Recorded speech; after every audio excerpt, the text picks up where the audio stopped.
Bem-vindos ao FAPA Podcast, o nosso podcast de divulgação científica do agro, onde compartilhar é multiplicar. O que eu estou falando? Conhecimento. O professor meu falava isso. Era professor de história, não era o forte dele matemática, mas está aí, né? Eu sou Vitor Anunciato, sou pesquisador de mecanização e inovações tecnológicas da FAPA Agrária, e ao meu lado ele, que até pouco tempo atrás estava de bermuda e chinelo, porque tinha feijão na roça, né? Quem que está aqui? Fabiano Pacentiuk, pesquisador de milho e feijão da Fundação Agrária e de Pesquisa Agropecuária. Sejam bem-vindos a mais um episódio do FAPA Podcast, o lugar que nós temos, Vitor, para transformar todo o nosso conhecimento em conversa e conversa em conhecimento. É isso aí, é o jargão do podcast. E para abrilhantar nosso episódio, estamos aqui com a Lúcia. Lúcia, por favor, se apresenta para o nosso público. Uma satisfação estar aqui com vocês. Eu sou a Lúcia Vivan, sou pesquisadora da entomologia na FAPA Agrária. Ô Lúcia, e da onde que você inventou de ser pesquisadora de entomologia? Mexer com bichinho. Pois é, desde a faculdade, todos os estágios que eu buscava caía na parte de insetos. E aí eu fui me apaixonando. E eu acho impossível quem não se apaixona pelos insetos. Olha aí. Então, desde a graduação, eu já fui fazendo os estágios. Após que eu me formei, eu tive uma bolsa de aperfeiçoamento pelo CNPq, fiquei na Embrapa por 2 anos, na parte de entomologia. Trabalhei muito com percevejo, né? Meu orientador basicamente só trabalhava com percevejo, então foi um trabalho bem bacana com bioecologia, né? Uma coisa bem diferente até do que eu faço hoje, mas que me traz muito aprendizado. E fui para o mestrado, fui para o doutorado e continuo nessa trajetória. Por muito tempo, se Deus quiser. Com certeza. Assim esperamos. Lúcia, depois que você terminou a pós-graduação, você foi atuar em que local especificamente? Eu fui para o Mato Grosso, eu fiz o mestrado em Recife, na Rural de Pernambuco. Já foi uma quebra, porque eu sou de Londrina. Do Paraná para o Pernambuco, bastante diferença. Aí, para o doutorado, eu retornei para o Paraná, fiz em Curitiba, mas desenvolvi meu trabalho todo na Embrapa Soja. E um pouquinho antes de eu finalizar, eu tive a oportunidade de ir para o Mato Grosso. Então, acredito, uns 6 meses antes de eu finalizar o doutorado, eu comecei a trabalhar no Mato Grosso, na Fundação MT, que é uma empresa de pesquisa também. E ali que realmente eu pude aplicar a teoria, e a gente sabe que aí tem muitas mudanças. O papel aceita muito bem as coisas, mas eu acredito que sempre a gente pode fazer da melhor forma no campo, com uma técnica que realmente vai te trazer segurança em optar pelas ferramentas que se tem para o manejo de pragas, as diversas formas de controle. E assim, a teoria traz muito isso, mas muita coisa é aplicável no campo, com certeza. Paraná, Pernambuco, MT, vamos ter bastante experiência nesse episódio aí. Dá para andar um tanto bom aí, hein? Pensando, Lúcia, nesses cenários que você caminhou, tanto no Pernambuco, no MT, no Paraná, e agora você está na região específica, no centro-sul do Paraná, você consegue traçar alguns paralelos desses sistemas produtivos, inclusive nessa parte de manejo de pragas? Tem mais semelhanças, mais diferenças? Tem mais complexidade, menos complexidade? O que você tem para nos dizer desses pontos? O sistema de produção é diverso em todas as regiões. No Nordeste, na verdade, eu fiz o mestrado, então eu trabalhei mais com a parte de HF, que na época era forte lá, as empresas de tomate, de extratos, eram em Pernambuco, não eram em Goiás na época. Interessante. Então eu trabalhei até com tuta absoluta, a parte de controle biológico. Então no mestrado eu foquei no controle biológico, mas já tinha trabalhado alguma coisa de bioecologia, no aperfeiçoamento que eu tinha feito. No doutorado, eu voltei e trabalhei com percevejo, trabalhei até com Nesara viridula, que hoje os mais novos talvez nem conheçam tanto, um inseto que acabou sendo engolido pelo sistema, até por ser um inseto que tem muita planta hospedeira, fica muito exposto e tem muito inimigo natural. E pelo sistema produtivo, praticamente outras espécies dominaram hoje. Mas trabalhei com a distribuição dele no Brasil, com as formas fenológicas, né, que ele tem em relação a clima, né, parte de temperatura, umidade e até disponibilidade de alimento, né? Assim, fiz toda a distribuição geográfica, como ele se agrega, mas a minha parte profissional mesmo, né, onde eu realmente atuei colocando em prática esse aprendizado, foi no Mato Grosso, né, que é uma escola, que são áreas maiores, né, uma dimensão grande, um sistema de produtivo assim, bem agressivo, né, que lógico, que com todas as mudanças e as adequações, consegue produzir muito bem hoje, né? E tem uma diversidade grande, o clima interfere um pouco, né? Então, tem períodos de veranico, e aí essa parte de solo é muito importante, né? De perfil de solo, para realmente a planta conseguir desenvolver. E aí eu costumo falar, se eu não tenho uma planta boa, eu não tenho inseto também, né? Então, primeiro a gente tem que ter uma condição para a planta se desenvolver, para depois a gente poder trabalhar, né, com a parte de proteção. Sim, sim. Então, lá isso era assim, bem crítico. E até hoje, né, porque o clima a gente não manda, infelizmente. Infelizmente. Você pode fazer tudo muito certo e no final ter uma chuva e acabar com a sua colheita, né? Ou você está preparado para fazer o plantio naquele determinado momento e não conseguir fazer também, ou por uma seca ou por uma condição de muita umidade. Então, lá eu consegui assim, aprender e, lógico, os anos muitas vezes se repetem, né? A gente vai ter um clima parecido com 2015, 16, mas não é exatamente a mesma coisa, né? Até porque o sistema de produção vai mudando também, né? As culturas vão se alternando, outras ferramentas vão chegando. Então, né, sempre, acho que a agricultura ela é fascinante por isso. Muito dinâmica, né? Muito dinâmica. Por ser muito dinâmica e nunca a gente fala, eu já sei o que aconteceu e se eu fizer tudo do mesmo jeito, eu vou ter o mesmo sucesso. Não. Toda safra é uma safra tipicamente atípica. Atípica, né? Toda safra é uma safra. É o acompanhamento do dia a dia. E para inseto, muito mais. Né? Realmente, a gente não consegue... A gente tem algumas previsões, mas para realmente eu ter certeza, eu tenho que ter ferramentas para ir quantificando essa população e observando que nível que ela está, se vai ocasionar dano ou não. Ô, Lúcia, e assim, um ponto muito fundamental em todo esse background que você estava contando para a gente, né, é a questão do clima realmente, né, interferindo nos insetos. E eu acho muito bacana essa tua experiência, né, de Nordeste, o MT ali, e agora aqui numa região mais fria, né, do Brasil, aqui no sul do Brasil. Eu queria que você falasse um pouquinho para a gente, né, o que assim, de maneira mais ampla, né, o que o clima interfere nos insetos pragas, né, para a gente... quais são as diferenças que você começa a enxergar desse impacto do clima no manejo que a gente vai ter que ter para esses insetos pragas, né? Pensando no quê? Quanto mais favorável o clima, mais intenso vai ter que ser meu manejo, né? Ou o contrário, né? Como que a gente maneja, como que a gente pensa isso, como a gente estrutura nosso manejo, pensando principalmente no clima, né? Geralmente, as condições mais secas, elas acabam favorecendo o desenvolvimento dos insetos. Porque se a gente pensar, se está mais seco, geralmente a temperatura é mais alta também. E acaba sendo uma condição para esse inseto se desenvolver mais rápido. Então, ter um ciclo biológico mais curto e ter condição de ter mais gerações. Né? Numa região mais fria, a gente alonga mais esse ciclo e tem menos gerações. Mesmo tendo alimento. Né? Lógico que eu preciso ter o alimento também. Até no Mato Grosso tem um período, agora é um período do ano que a gente praticamente não vê insetos se eu tive uma condição muito seca, iniciando lá em abril, cortando essas chuvas. Né? A gente já vê que eles têm uma defesa e que eles se mantêm em pupa, né? Ou não ocorre uma eclosão. Né?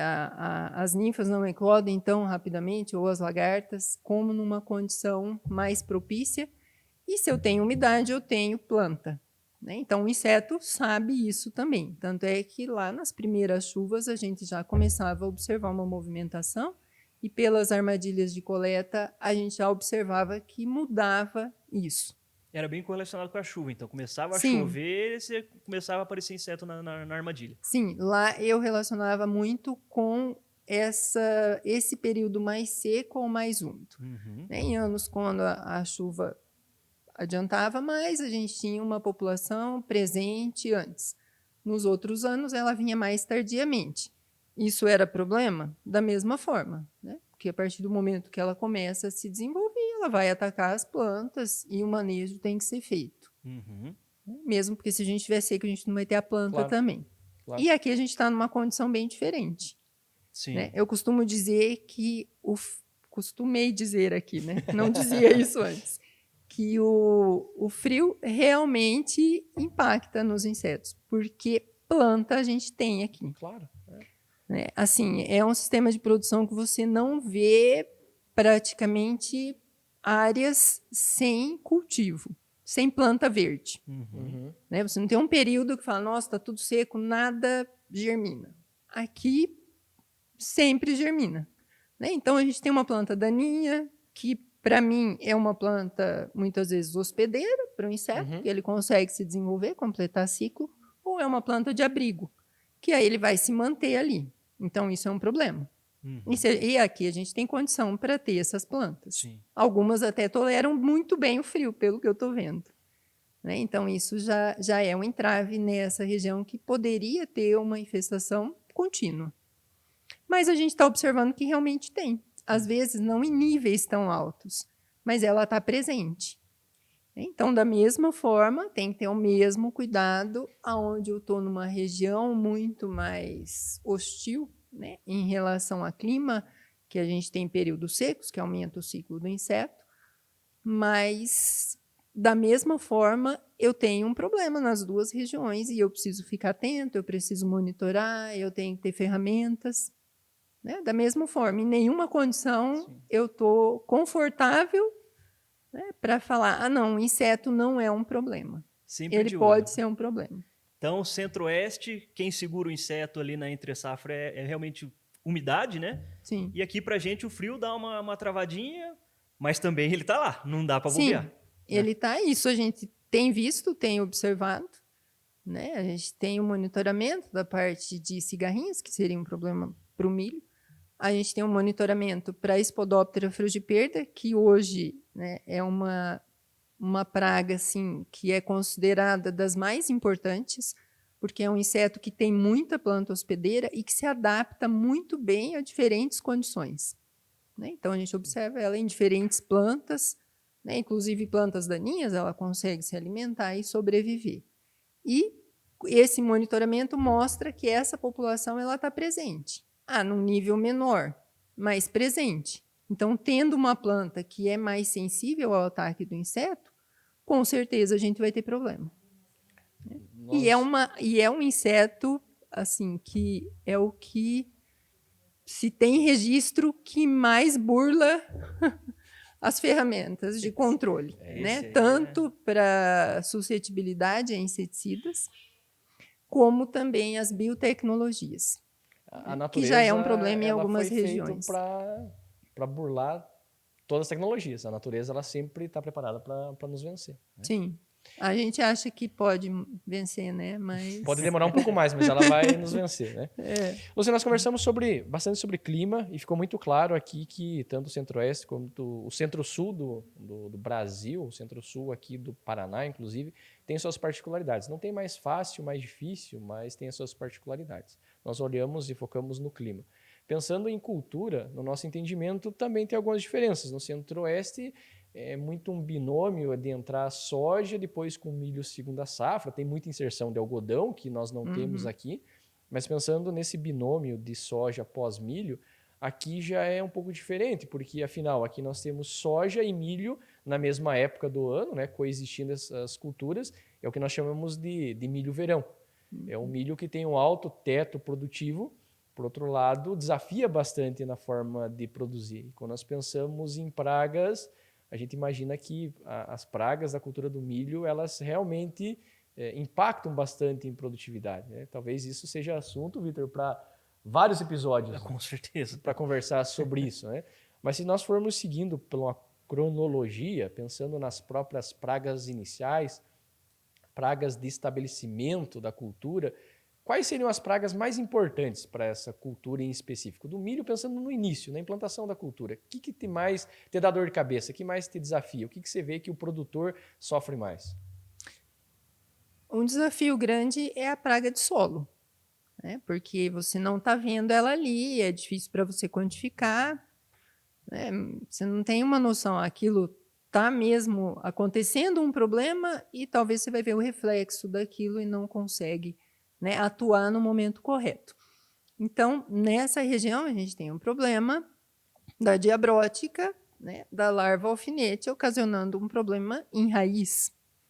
E aí, a gente tem uma questão do sistema de produção também, né? Muitas vezes essas áreas, vem de feijão, que tem uma infestação de diabrótica, que ela se mantém, ou áreas que vêm de soja, que a diabrótica também se mantém, né, na parte aérea, como na raiz também.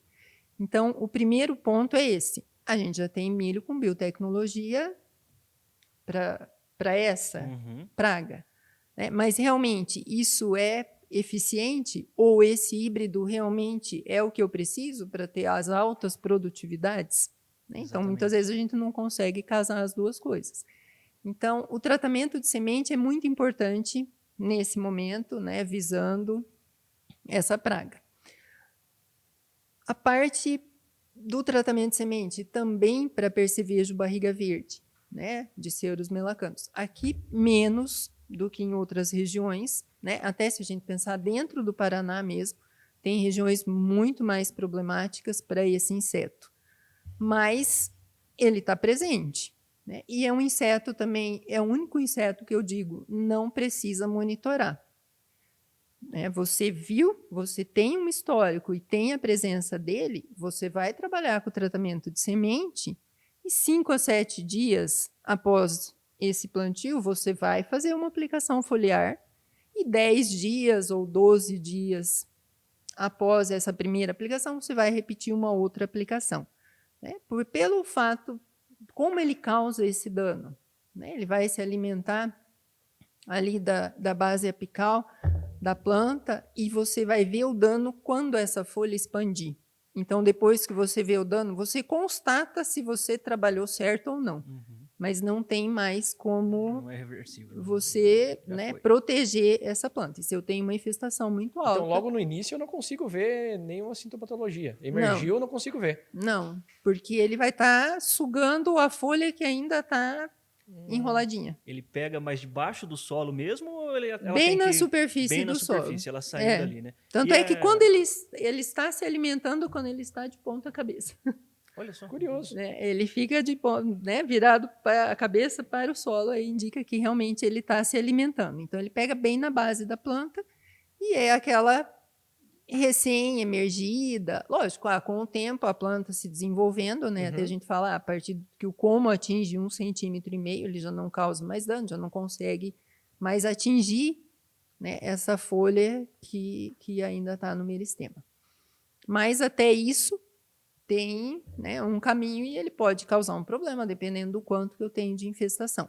Então, o tratamento de semente, com certeza, evita que ele se alimente de várias plantas, porque para ele se contaminar, ele vai ter que se alimentar. Certo? Mas aí, a aplicação foliar vai ajudar nisso. Né? Então, é uma forma conjunta ali de se trabalhar. E, lógico, na nossa região, aqui, nós não estamos com a soja aumentando essa população. Então, é um pouco mais tranquilo. Né? Mas, lógico, com o tempo eu posso ir favorecendo esse inseto. Esse inseto até então não era tanto problema. Aqui no Paraná, na região norte, já é o berço dele, né? Onde aconteceu uma população maior, já desde ali dos anos 90, já foi um problema.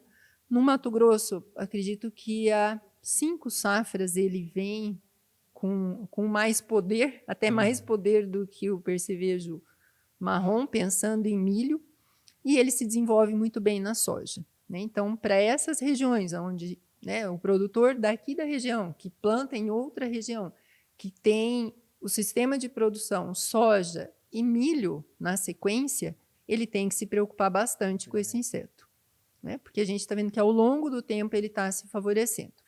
E planta daninha favorece muito bem ele, porque ele é diferente do percevejo marrom, que se alimenta mais da soja, tem um período de diapausa, né, que não se alimenta aqui muito em relação a frio, em outras regiões em relação à umidade, mas ele não fica presente, ele não se reproduz ali. O percevejo barriga verde não, né? Eu costumo dizer, aqui não tem tanto problema de pé de galinha, mas tem já alguma coisa, Alguma né? coisa sempre tem. E a gente tem que realmente cuidar dessa planta, porque é uma planta que ele se desenvolve muito bem.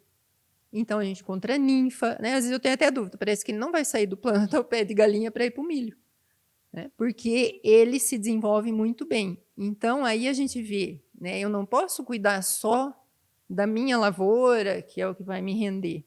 Eu tenho que fazer um pré, né? Como que estão as plantas daninhas, como estão as plantas que mantêm esses insetos. Manejo de carreador, tem que cuidar tudo, Sim. senão ele fica lá e depois pula para dentro da lavoura, né?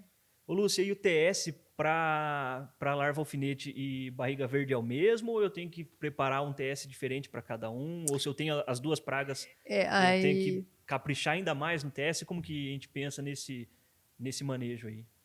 Aí são TS muitas vezes diferentes, né? Por exemplo, se a gente pensar nos problemas para o milho, o percevejo barriga verde e a cigarrinha, que é um outro inseto mais recente também, mas que dá bastante dor de cabeça, né? É difícil de monitorar, é difícil de quantificar. E esse talvez nós precisamos também mais um episódio falar só de cigarrinha no milho. É bem particular, né? O dano que também a gente acaba não tendo um número ali de nível de ação, né? Simplesmente a gente aplica e pensa que vai dar certo.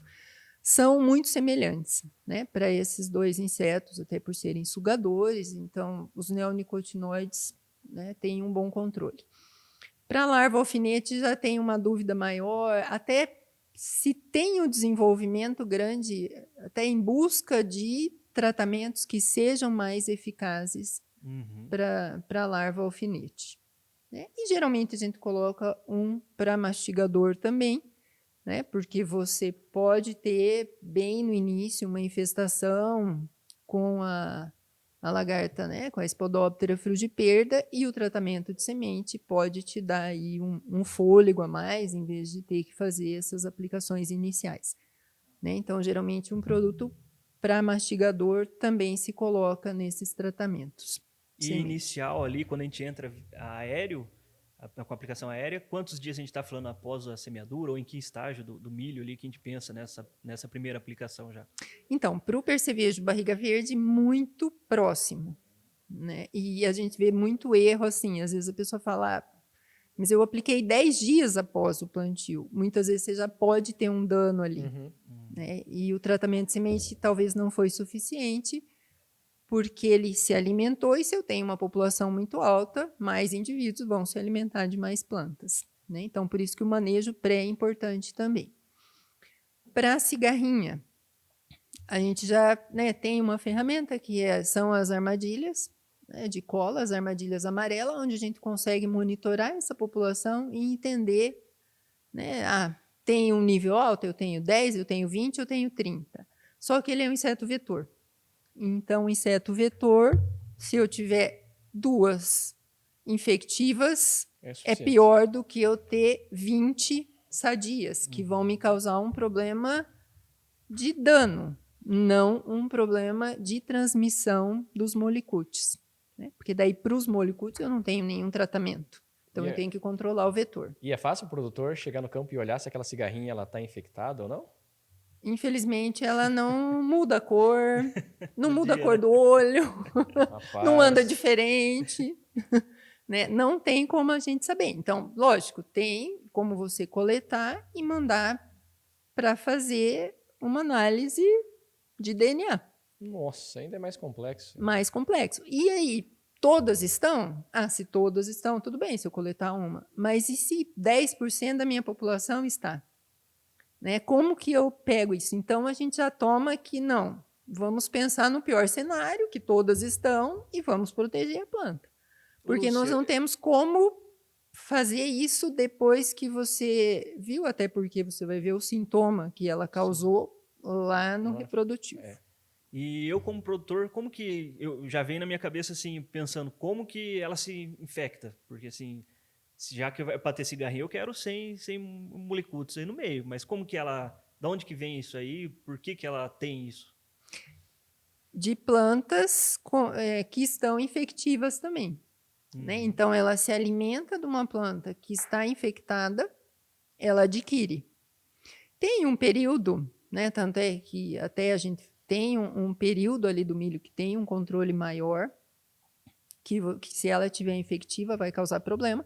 E depois, né, nos estágios mais avançados do milho, mesmo se ela estiver infectiva, para a planta tanto se desenvolver ali, para a doença se desenvolver tanto na planta como no inseto, tem um período.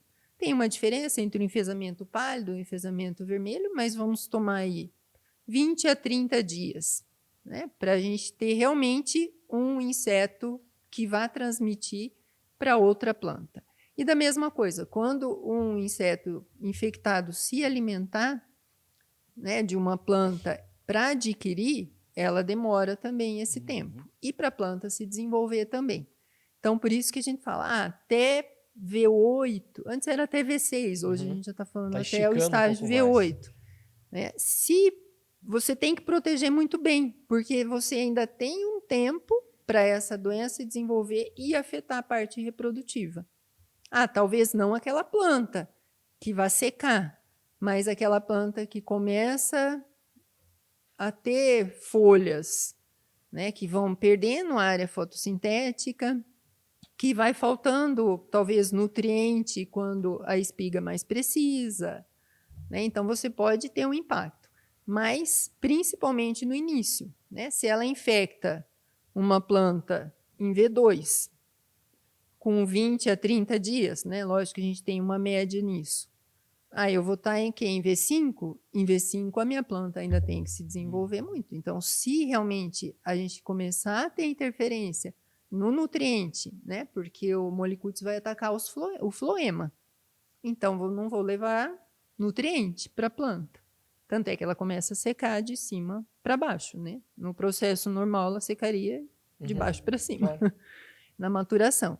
Então, com certeza, eu tenho um período muito maior para ter um problema e para ter um impacto muito grande na produtividade. Ali no comecinho, tem o diabrótica, barriga verde e cigarrinha para cuidar. Sim. E tá falando só do comecinho. Vem mais alguma coisa, Lúcio?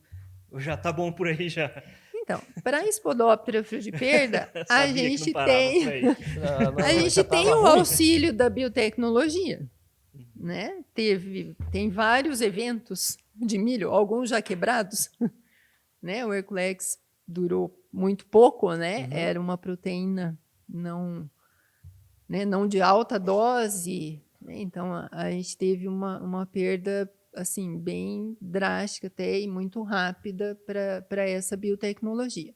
Né? Mas vieram outros e a gente manteve aí controle por um período grande, e a última, né, com o VIP, ela deu um fôlego para o produtor, mas em algumas regiões já quebrou, há 2 safras até. Né? Há 2 safras na Bahia, a safra passada no Mato Grosso, no MS, Goiás. Né? Aqui no Paraná, pelo menos a fotografia que a gente tem da safra passada, está tranquilo. Né? As plantas assim, controlaram muito bem, né, com a biotecnologia, com a proteína VIP. Né? Aí a gente tem várias opções. Ô, Lúcio, mas você pensar aqui que quem eu estou adquirindo a semente que tem alguma biotecnologia, pensando na larva alfinete, é necessário fazer algum tratamento de semente pensando nessa praga ou não? Eu já posso abrir mão de fazer tratamento de semente para a larva alfinete, uma vez que eu tenha biotecnologia? Você pode abrir mão. Mas, muitas vezes, você tem o tratamento... Se tem mais, é arriscado, hein, Vitor? Se tem mais, você perigoso. tem o tratamento, assim, como um seguro. Né? Porque na população, a gente tem os indivíduos resistentes. Na população dos insetos. Sim. Né? E por isso que tem o famoso refúgio. Claro. né, onde você vai ter uma parte, né, da sua área numa distância que são os 800 metros pelos estudos, pelo tanto que os insetos, né, circulam na área para eles se encontrarem. Então, você vai ter uma produção de inseto suscetível com uma possível produção de algum inseto resistente, né, que vão se acasalar, os filhos, né, vão ser heterozigotos e homozigotos, mas com a proteína de alta dose vai controlar essa população, né? Então, eu vou ter muito pouco resistente. Uhum. Então, praticamente, eu vou estar numa condição confortável, né? O grande problema é que a gente não tem essas áreas de refúgio, muitas vezes, da forma que é para ser feita, ou na distância que é para ser feita. E, com isso, os resistentes acabam se encontrando. E aí, né, a gente não tem os heterozigotos e a população praticamente vai evoluindo. Isso não é tão rápido, né, com o tempo, mas a gente vê onde isso é mais agressivo, geralmente tem uma quebra mais rápida. E veja que curioso, nós estamos pensando na cultura do milho, e aqui nós estamos falando de pragas que atacam, nós falamos aqui V2, V4, realmente bem no início, né? Sim. E aqui tem alguns complicadores. O primeiro deles é que nós não vemos os reflexos de imediato. Nós precisamos, no caso da cigarrinha, praticamente lá no reprodutivo. Quando nós pensamos, A cigarrinha é mais grave. Quando nós pensamos no percevejo, nós precisamos de ainda 2, 3 folhas para começar a ver isso.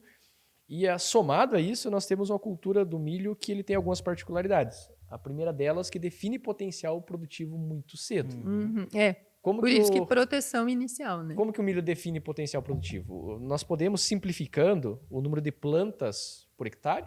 Exato. Porque, ao contrário da soja, o milho não é uma cultura tão plástica, ele não tem esse efeito de compensação.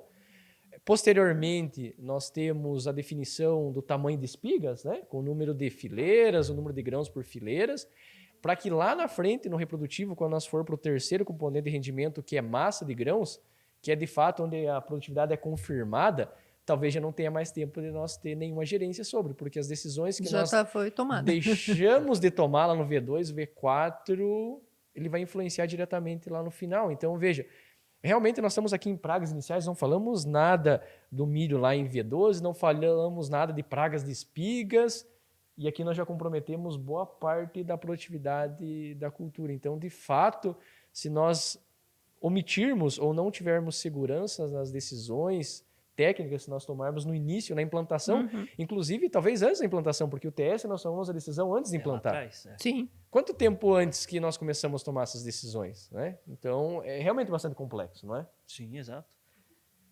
E, Lúcia, a gente, como o Fabiano colocou, a gente não chegou nem em V4 ainda e já temos aí pelo menos um TS e 1 ou 2 entradas, né? Eu queria que Até mais. Para cigarrinha, cada 7 dias. O ideal seria 5, mas muitas vezes a gente não consegue Talvez fazer até para isso. quem está nos acompanhando, por que a gente pensa 4, 5 dias? Porque, teoricamente, nós precisamos proteger as folhas novas. A cigarrinha gosta de folha nova, né? Então, claro, cada ambiente de produção tem uma característica diferente, mas, a grosso modo, nós podemos, assim, aproximando mesmo, a cada 5 dias a cultura do milho pós-emergência tem uma folha nova. Né? Então, por isso... É uma cultura muito rápida. É isso. Ainda mais se estiver quente, né? Aí... Sim, aí acelera mais. Acelera mais. Mas vamos fazer uma sumarização, já indo um pouco mais para o final do episódio aqui. Porque, assim, com certeza a Lúcia vai ter que voltar mais umas 500 vezes aí para conversar com a gente, né? Pelo menos. Porque já vimos que a gente tem muito pano para manga e isso que a gente só está falando de milho. De milho do começo. E implantação da cultura do milho, né? Então, tem assim, a lagarta na espiga também, Ai, que aí não. você tem que proteger. Então, esses bichinhos da Lúcia vão aparecer sempre, né? Então não tem que fazer, né?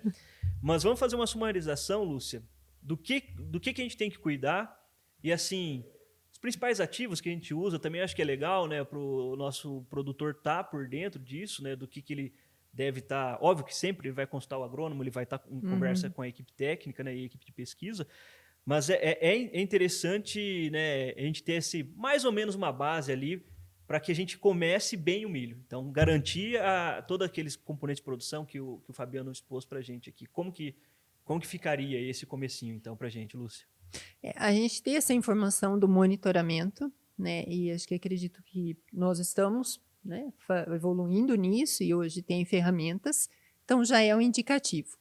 A infestação não está tão alta, mas eu devo ter o tratamento de semente o mais robusto possível, né? Então, com um produto que vai atacar o mastigador, né, que vai atacar o sugador, que aí a gente engloba tanto a cigarrinha como o percevejo. Né? Então, geralmente, a gente tem essa proteção inicial já no tratamento de semente. E aí, essas aplicações, né, a cigarrinha não está tão alta, né? Não vou nem focar tanto no barriga verde, que aqui não é um problema tão sério, e é obrigatória que pelo menos 2 aplicações são obrigatórias. Eu posso aproveitar essa aplicação para cigarrinha também, né? Que são produtos mais organofosforados nesse momento, até porque eu não tenho muita área foliar. Então, é um produto mais de choque, não que o inseto precise se alimentar, mas ele caminhando ali sobre, né, aquela área aplicada ou, né, recebendo o produto, a gente já vai ter um controle. Então, essas 2 aplicações iniciais, eu consigo, né, controlar esses 2 insetos. E para o percevejo barriga verde já fica um pouquinho mais tranquilo, porque a planta já vai se desenvolvendo, ele não é um problema muito sério, a não ser que eu tenha milho, né, sendo plantado em várias épocas, e aí essa população ela pode também, né, ir para as outras áreas. Mas é um inseto que não se desloca muito. Então a gente não se preocupa muito com essa parte de migração. Diferente da cigarrinha. Né? Muitas vezes eu estou numa área, tenho esse trabalho, né, científico feito por um pesquisador da Embrapa, que ele viu a 20 quilômetros ela se deslocou. Com certeza. Mas a gente sabe que tem corrente de vento, e aqui bastante vento. Ela pode pegar essa corrente de vento e ir até mais, até distâncias maiores. Então, não quer dizer que aonde eu estou plantando hoje, teoricamente, eu não tenho. Porque a partir do momento que eu coloco uma planta de milho ali, ela entende que tem uma planta de milho. E se a área que ela está já está num estágio mais avançado, ela vai ser atraída para essa área num plantio mais recente. Então, eu posso receber populações diárias. Isso é uma grande dificuldade da cigarrinha. Né? E até, assim, no início a gente também se questionava, poxa, a gente aplica e dá a impressão que não dá controle. Realmente, se você for um dia depois da aplicação, às vezes você até nota alguma diferença na população. Mas depende muito até do horário que você vai quantificar essa população. Né? E o quanto você perturba essa planta para entrar na área também, porque é um inseto muito ágil. Se eu for 5 dias depois, eu posso até contar mais inseto do que quando eu apliquei. Então, esses insetos vão chegando. Então, a gente tem uma percepção, adianta eu controlar se o inseto está aí? Eu tenho que pensar que eu controlei aquela população, eu estou recebendo mais população, eu vou controlar de novo. Então, por isso que são essas aplicações sequenciais, de 5, de 7, de 10 dias. Né? Vai depender muito da pressão que eu tenho também, né? E o dia a dia vai, né, nos dizer isso. O monitoramento vai te abastecendo de O dados. monitoramento vai dizer, até porque eu vou ter as armadilhas também, com captura, não vou estar olhando só na planta, que se bobear, talvez num período eu não vou ver nenhuma e vou achar que não tem, mas tem. Então, a armadilha é um recurso bacana, né, para a gente identificar essa população. E aí, como eu falei, até V6, até V8, né, lógico, o mais seguro talvez vá até V10, VT, né? O que está mais confiante, não tenho muito problema, vou até V6, mas a gente só vai ver isso depois do reprodutivo, e talvez no VT ainda não. Né? Ela transmite uma virose também, né? A virose do raiado fino. Essa, em V8, a gente já consegue ver se tiver, né, uma população infectiva. Mas os enfesamentos, não. Talvez eu vou ver lá em R3. E aí eu faço o quê? Adubo essa planta? Será que ela vai produzir mais, Fabiana? Com todo o sistema de translocação comprometido? Não adianta. Né? Não tem o que fazer. Então, realmente, é inicial e sempre a gente fala, mas a população está baixa, Lúcia, eu faço? Faça. Porque não tem como correr atrás. Para Spodoptera já não, a gente já consegue ver o dano, acompanhar, porque lógico, você tem que ir na área e olhar as plantas, né? Não dá para imaginar. Mas se a gente fizer um monitoramento bacana, ir lá olhar uma quantidade, né, boa de plantas, assim, que te dê um indicativo, você sabe, posso esperar uma semana. Nossa, o produto que eu usei tá bacana, porque a folha nova não tá com desfolha. Então, ele controlou. Agora, a cigarrinha, será que ela tá aqui, mas não se alimentou? Tem alguns produtos que fazem isso hoje, né? Que afetam os órgãos cordotonais do inseto, ele não consegue se alimentar, ele se desorienta. Mas eu vou ter a confiança? Será que vale a pena esperar até R3? E você tá tranquilo já para colocar os experimentos no campo? Porque eu sei que trabalha com milho aí, como que... Eu estava preocupado, agora a Lúcia me deixou ainda mais preocupado. E como eu faço esse manejo? Então, no início, como eu falei, esses produtos mais de choque. E, lógico, a partir com um mês após, já começa a ter a segunda geração. Então, eu tive as ninfas, né? Ela chega, ela oviposita, eu tenho as ninfas. Para as ninfas, né, os produtos neonicotinoides são mais indicados, né, até por atuarem mais nessa fase do inseto. Nós temos as ferramentas para controle biológico também, né, que para a cigarrinha nós vemos que tem um efeito e quando a gente usa, a gente vê que agrega. Não vou substituir, vou integrar. Né, a gente pensa no biológico, uma ferramenta para integrar. Então, são várias ferramentas, né, que vão sendo utilizadas aí para manejar essa população. Legal. E não podemos esquecer do manejo do milho tiguera. Não termina com a colheita. Né? É importante porque ela só se desenvolve, ela só se reproduz, ela só tem uma geração a mais em plantas de milho. Ela pode estar num feijão após o milho? Pode. Mas ela vai passar um período ali. Né? Se eu não tiver nenhuma planta de milho em 30 dias, em 40 dias, né, ela vai morrer de velha e não vai ter descendente. Sim. Agora, se tem uma tiguerinha de milho ali, é um fôlego para ela. Então, esse cuidado é muito importante. Mas nós temos milho tiguera aqui? Porque nós temos um inverno bastante rigoroso. Nós temos milho tiguera aqui na região? Eu achei que não tinha. Eu falei, é tranquilo aqui. Mas teve. É importante. Em julho e após uma geada. É importante. Então, cai muita espiga. Então, e como Perfeito. eu não tenho milho tiguera, tendo uma boa colheita.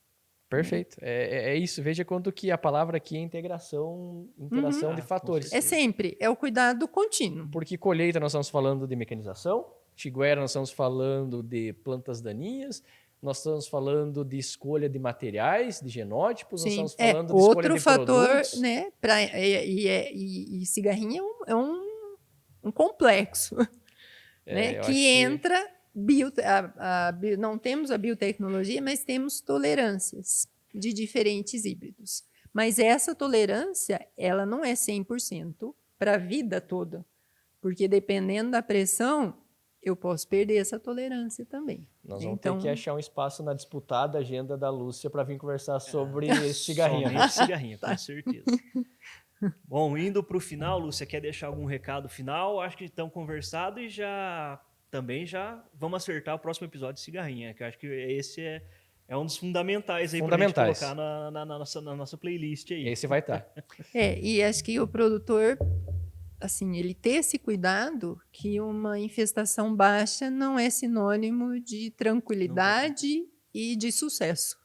Da mesma forma, ele tem que controlar, porque depende muito também do tempo de permanência que o inseto está na planta. Então, não é só a população. Muito bom, Vitor. No milho eu vi que o comecinho é crucial. Nós estamos falando de uma lavoura que fica 120, 130, 140 dias até a colheita, mas que o início é primordial, Vitor. Feito, então. Isso, muitas vezes insetos silenciosos. Esse que é o problema. Bom, é isso aí, pessoal. Chegamos ao final de mais um episódio do FAPA Podcast. Aqui onde a gente conversa sobre ciência, agro, né? E campo, né? Que é importante. Vamos continuar com essa produção aí acelerando, né? Sempre. Da teoria para a prática, da pesquisa para o campo. Obrigado aí pela oportunidade, obrigado por nos acompanhar e aguardamos vocês nos próximos episódios. Exatamente.